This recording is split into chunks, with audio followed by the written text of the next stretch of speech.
Hello guys, welcome to this video. In this video, we will learn how you can install WordPress on a local host server. So let me introduce myself. My name is Muhammad Jawad Abdani and I am a full stack WordPress developer having around 7 years of experience. I am also running a digital agency and proudly serving my clientele all around the globe. So I'd love to share what I've learned so far in my career. So without wasting time, let's dive into it.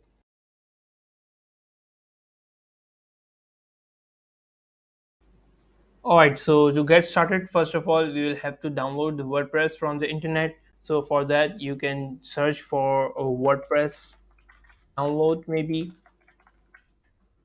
and the first link you'll see will be from WordPress.org. Just click to that link and click the new download WordPress 6.0.2. So I'm downloading the WordPress from here, and it will provide me a zip file. So after it gets downloaded, you can just click this arrow icon from here and click show in folder, and it will open up the folder the Chrome used to download that file. And after that, you can copy the zip file, and if you are using the XAMPP server and you have installed the XAMPP server in your C drive, you can go to C XAMPP htdocs, and you can paste the WordPress zip file here. And before that, if you know how to install the XAMPP server on the system, it's great. But if you also want to learn how you can install a XAMPP server or maybe a local server on your system, you can maybe click the top right side of this video. Just click to that link, and it will guide you how you can install a XAMPP server on your system. So you can just right click to the zip file and click extract here, and it will extract a folder from that zip file that will be something like this. Just rename this folder to maybe project 1. You can write any name you want, but for now I'm writing project 1 here. And after that, open the XAMPP software so we can enable the required things from that software. And once the software is open, you'll have to enable the first two modules, this one and this one. So let's get started. We have started two modules from here, and now we'll go to our browser and type something like localhost slash uh, php myadmin. This is a database server of your XAMPP software. So opening this here. So once php-myadmin is open, we will have to create a new database from here. So to create a new database, you will have to click to this new button from here, and here we will write the database name as project 1, and we will click the create button here.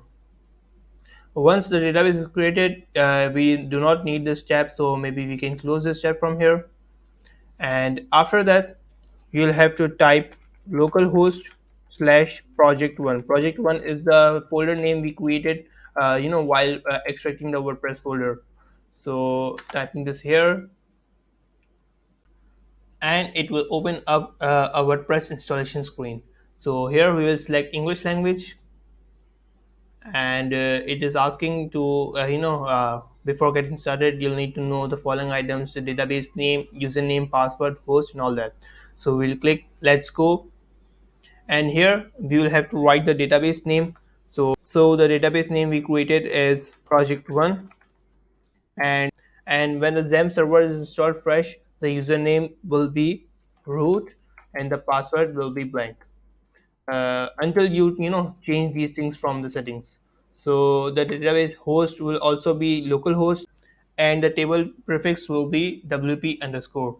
If you want to change the table prefix, you can. It's actually a prefix added in the database tables. For example, when you write wp underscore here, the database tables will be created as wp underscore users, wp underscore post, and all that.